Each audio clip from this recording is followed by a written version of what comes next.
See the Matrix. Feel like Neo. Smacking Trey, oh, smacking Trey, oh, smacking Trey, oh, smacking Trey, oh.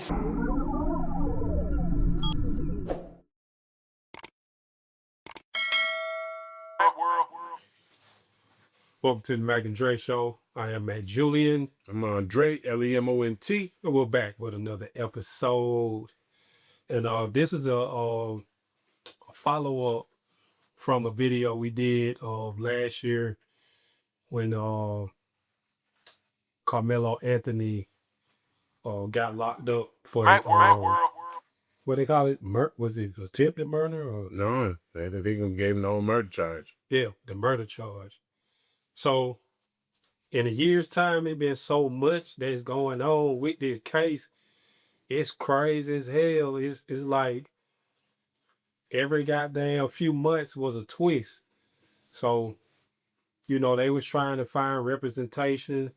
They was trying to find a safe place to stay because people was finding out their locations and, you know, they was getting threatened all the time. And everybody was going back and forth online. And a lot of people were mad as hell. And I think they were mad because nobody really knew what the facts were. And actually, I think that was the fault of the media and all the information that the courts put out and allowed to allow what could go out. And that shit was fucked up because you got everybody online at odds with each other. And it's not just black and white. It's black people against black people about this. It's white people against white people about this.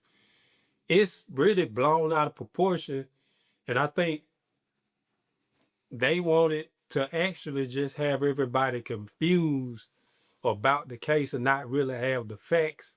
That way they could just find him guilty like they did and then just sentence him to the maximum how they wanted to do it. 35 years. Like they did. That's unbelievable. He's 17 years old, probably 18, 19 by now. And getting 35 years is just outrageous. But the problem is that there's so many things about this case that we don't understand. How did the things pop off?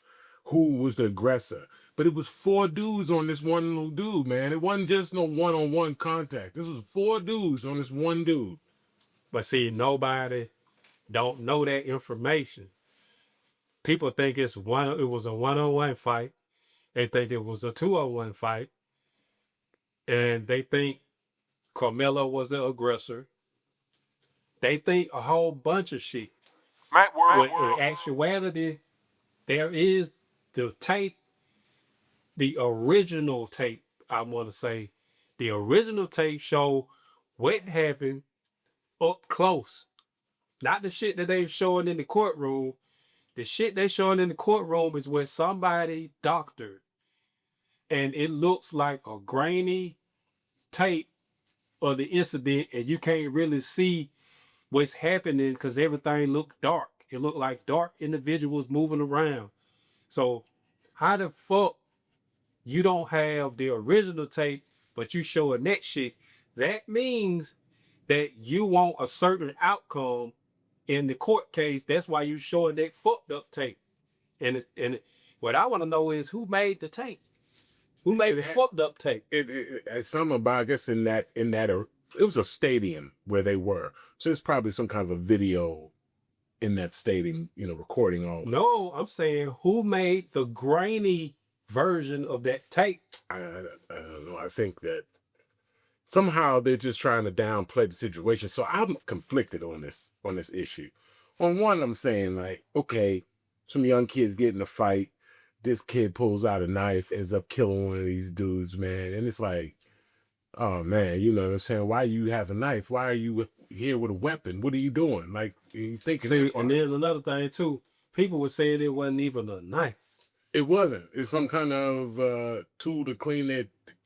So why you just call it a knife? Yeah. You see what I'm saying? Yeah. That get around the internet and motherfuckers run around saying the shit. And just cause in your neighborhood, niggas got knives and niggas get stabbed, you think every nigga running around stabbing motherfuckers. This motherfucker didn't have no record of him doing no shit like that. So what I was trying to really get to is the truth. Right. And the truth comes out on the original tape where you can see shit up close. Because people have signed in to go to that courthouse to watch the original video. And I saw uh 2 white ladies, another black lady, and 2 black guys say the same thing what they saw on that tape, and they don't know each other, but they said the same thing what happened. And it's not what those people testify in the courtroom. He did not get a fair trial, in my opinion. I don't. There's no black people on that jury. That was number one. Number two, his lawyer was definitely not a good lawyer at all. He'd only called one witness. He didn't call any character witnesses. He didn't do anything that he should have done. That young man has got to get an appeal. The appeal is already put in on it. But that's, you gotta, it's just our young people, the things that they're doing, the way that they react to things, they take things a little bit too far. They definitely don't have that self-preservation in them to get away from conflict. He's apparently like, or from a rival school or from a rival something, and he's over there right in there with those people. Yeah, but see, like that's a track event. Right. So at a track event, if you've never been to a track event, they always do that. Because everybody running track is from a different school. So it's not like they not mingling with each other. That always happens. Mm-hmm. So you can't say he don't supposed to be there, because at a track event, it's more than one different school. It's more than 2 different schools. It's like 4, 5 different schools. So they mingling, talking to each other, whatever. That's what's going on at those track meets. They don't just be at separate ticks and shit. But can you see how tough of a situation this is? That the parents who lost a child, they don't really too much give a damn what happened. You killed my child, however you did it, or whatever was going on. So they got this super rage in them because they lost their child. That's natural. That's natural. So it's hard. It's a hard case. That's natural, but you also got to handle what the truth was behind it. In order for you to actually get over it, you got to know the truth. And if you don't know the truth, or you don't want to know the truth, that falls into the morals of that particular person. Right. Now, let's say if you have a son, he get killed, he out here robbing everybody, and then he eventually get killed for robbing everybody. How you gonna be hurt? But goddamn, this nigga brought that shit on himself. Yeah. And then all of them going after this kid, that wasn't right either. They didn't have to do what they did. One thing led to the other. Take two to tango, so to speak, with this. I think it was more of a bully situation. Definitely. So that always what happened in high school. It's always some bully shit going on. And that got to be corrected. A lot of times it can be corrected through the students, but most of the time you got to get the administration involved to just cut that shit out. Because this was senseless. It did not have to happen. It doesn't even make sense. One kid is dead. Another kid is in prison now for 35 years. This is fucking ridiculous that they're in this situation. It's really bad. It's bad on both sides. But like I don't agree with the way that his defense was. I just don't agree. I think he just threw that shit. I really do. I think so too. And then what's this? I'm hearing that the parents got GoFundMe money and they were buying houses and cars and all kinds of stuff with this money. Is that true? That shit what motherfuckers was saying online, and I don't think that shit was true, man. Them folk were having death threats every fucking day.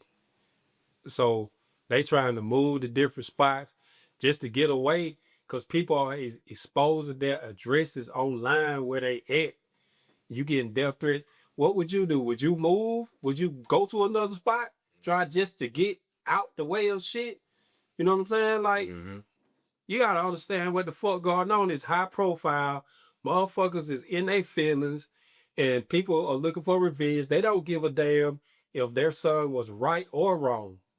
So, in order for you to protect yourself and the rest of your family, you gonna have to goddamn move around. And then this is the biggest thing. There was no plea bargain offered to him. Why would you take that whole ride with a white jury and get 35 years when you could have probably knocked this thing down to manslaughter and did a 10 ball and been done with it? This is what I think happened.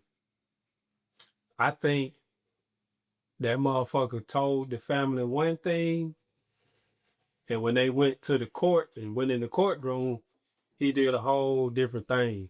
Yeah. You know what I'm saying? That's what I think what happened. Cause I mean, he definitely wasn't no kind of a experienced attorney. now I think he was very experienced. This how he was able to finesse everything. Well, I heard a couple of lawyers talking about it. They said, like, I've never seen anything like this. I've never seen them only call one witness. I've never seen. I'm saying, just think now. If you want to throw a case, what would you do? If you're an experienced attorney, you know how to throw a case. But was he a public defender is the question. I'm not sure if he was a public defender or not. But even public defenders, they only goddamn they only going through the motions. They ain't goddamn doing everything in their power. Mm-hmm. Because everything in their power determines it by money. Because to me, regardless of however this turns out, you did kill someone. You know, the thing would be take the plea bargain and get the maximum like that. Okay, you said take the plea. At some point, If you take the plea, this is the thing you don't understand about taking the plea. You take the plea, you are admitting that you're guilty. He killed him. He is guilty. But he didn't. They were going under self-defense. Right. So if you admitted to the shit, you giving up your self-defense. I understand. You're giving up your self-defense fight. I understand it, but sometimes with dealing with the legal system, especially in the situation that he was in, you know, he might have. So what you mean situation he was in? First of all, he black. He in Texas. He got all white jury. He should be looking at. Let me get. Okay, yeah, you're right. But before you even get to the all white jury, like you said, that attorney supposed to say hell no. I don't agree with none of this type shit. See it wouldn't even the trial wouldn't even have started till he get the motherfucking jury shit right. And that's another thing, black folk. We need to go to jury duty. That is a serious thing. That's what's happening. When you're ignoring this jury duty and you're not showing up, that's a problem. You ain't got nobody up there and there representing you. But I talked to a friend of mine. He said he didn't really give a damn because he was like, I ain't got nothing to do with that. I don't be messing around. I don't need da-da-da-da. But yeah, you do. You need representation on those juries. And one more other thing I wanted to add before we get off this segment is the Metcalf dad had a barbecue. And in his barbecue, he invited all the people who was going to testify in that courtroom. So at this barbecue, he was able to get people to get their stories similar, get people to change their stories and go a certain narrative. Like, this shit is not legal. This is like tampering with the case. You know what I'm saying? Mm-hmm. But a lot of people don't know that. So I'm just passing that along to y'all to let y'all know, like, the depth and the scope of this case is crazy. Just understand that they only called one witness.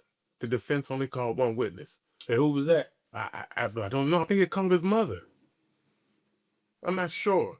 But, I mean... They should have called who they should have called. Karmelo should have went up there because his story would have been totally different from everybody He should else. have took the stand, is what you're saying. Yeah, he should have took the stand because it would have blown they little shit out the way.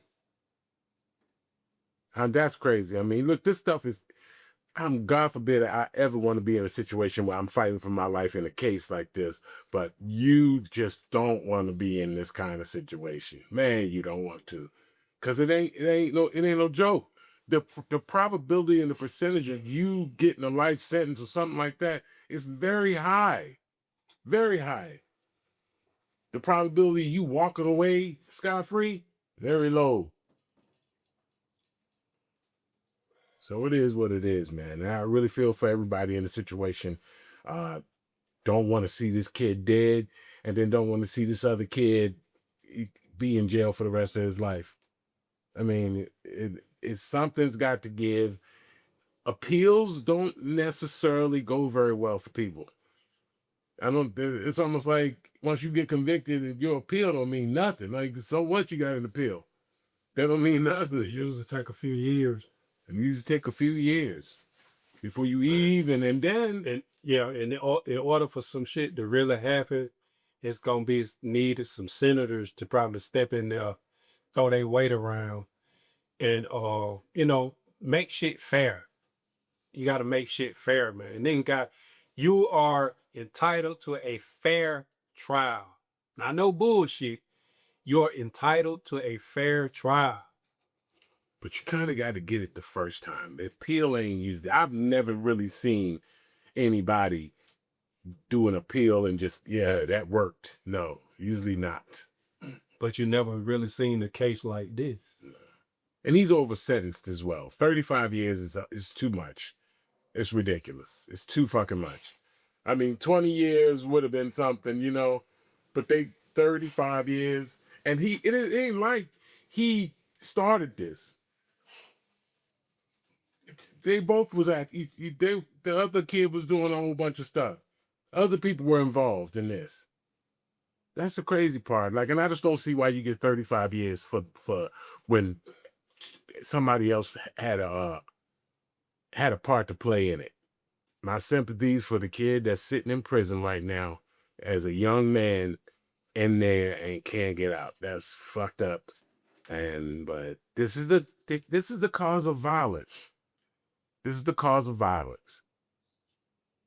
That's what it is. On the biggest level you can think of. Somebody's dead. Somebody's in prison now. This is violence. Some of y'all young men, we got to get our emotions under check and be able to walk away from conflict. Look, I'm telling you, I was a young man. I know what it's like. Sometimes you got to take some L's. Sometimes you got to walk away. Sometimes you don't even need to go over there where them niggas is at just to survive. And I've done all of these things, and I'm here now, never been to prison, ain't never had to worry about that. So, whatever. And don't be running out here doing shit to impress no girl or to impress none of your homies. Man, fuck all that. Them dudes is in fucking prison. And I love chicken wings and poontang way too much to be in prison. So, whatever, man. Do your thing. Be who you gonna be. With all that gangster stuff, man. Stop listening to this music that making you think that you supposed to do all this stupid stuff and risk your future. It's stupid. And ain't nothing can be done. You can't undo death. You can't undo murder. You can't undo it. It's done. It is what it is. It's the Mac and Dre Show. That's what's up. Mac World.